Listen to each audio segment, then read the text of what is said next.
సుఖీభవ, ఈ రుణమాఫీ ఒకటే చాలదు, అన్నదాత సుఖీభావతోటి రాబోయే 5 సంవత్సరాల్లో 15,000 రూపాయలు 5 ఎకరాల లోపు ఉండేటటువంటి రైతులకి కేంద్ర ప్రభుత్వం 5 ఎకరాలు దాటితే 5 పైసలు కూడా ఇవ్వనటువంటి పరిస్థితుల్లో 10,000 రూపాయల వాళ్ళకు నిజంగా అత్యంత దయనీయమైనటువంటి పరిస్థితుల్లో ఉన్నటువంటి ఎవరైతే కౌలు రైతులు ఈ రోజు వరకు ఈ దేశంలో ఏ రాష్ట్రం కానీ ఏ కేంద్ర ప్రభుత్వం కానీ కౌలు రైతుల్ని పట్టించుకున్న దాఖలాలు లేవు.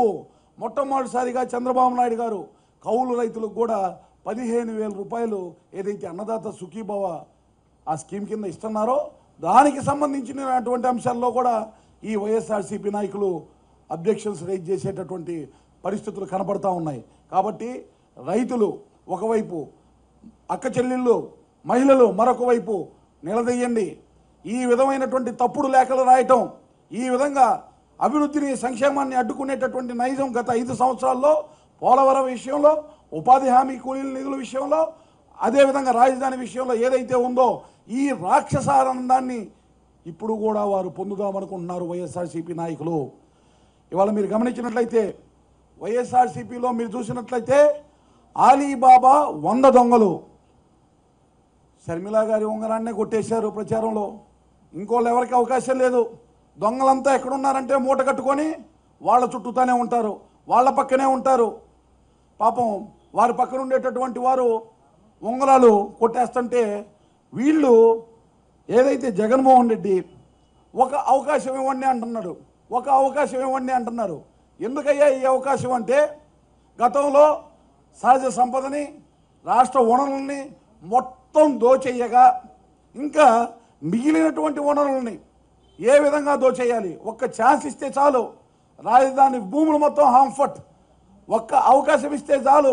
కియా లాంటి పరిశ్రమలు మొత్తం హాంఫట్, ఒక్క అవకాశం ఇస్తే చాలు. జగన్మోహన్ రెడ్డికి అశాంతి, అభద్రత ఏదైతే ఈరోజు చంద్రన్న పాలనలో రక్షణగా మీరు గమనించండి, ఫ్యాక్షన్ రాజకీయాలనేటటువంటి వాటిని దరిని చేరనీయకుండా కడపలో చూడండి మీరు ఆదినారాయణ రెడ్డి గారిని అలాగే రామసుబ్బారెడ్డి గారిని ఒక మాట మీద ఒక బాట మీద నడపగలిగారు. ప్రకాశం జిల్లాలో గొట్టిపాటి ఫ్యామిలీని, కర్ణం ఫ్యామిలీని ఒక మాట మీద నడపగలిగారు. ఇవాళ కృష్ణా జిల్లాలో దేవినేని ఫ్యామిలీని, వంగవీటి ఫ్యామిలీని ఒక మాట మీద నడిచేటట్టు చేయగలిగారు చంద్రబాబు నాయుడు గారు. కర్నూలులో కేఈ ఫ్యామిలీని, కోట్ల ఫ్యామిలీని ఒక మాట మీద ఒక బాట మీద నడపగలిగాడు.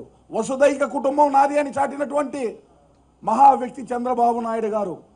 మీ నీచ రాజకీయాల కోసం ఫ్యాక్షన్ని పెంచి పోషించడం, మీ నీచ రాజకీయం కోసం ఫ్యాక్షన్ భావాలతో రాజకీయాలు నడవటం, అభివృద్ధి సంక్షేమం రెండింటిని కూడా నిర్వీర్యం చేసి ఎప్పుడు కూడా పేదలని కడుపేదలుగా ఉంచి మీ ఫ్యాక్షన్ అవసరాలకి వాడుకునేటటువంటి మీ గత చరిత్ర ఏదో ఉందో దానిలోనే ప్రయాణం చేద్దాం. రాష్ట్రం మొత్తం కూడా ఆ విధంగా ప్రయాణం చేస్తే ప్రజలందరూ కూడా మా దగ్గర బానిసలలాగా పడి ఉంటారు అనేటటువంటి మీ యొక్క ఉద్దేశం ఏదైతే ఉందో ప్రజలు కూడా గమనిస్తూ ఉన్నారు.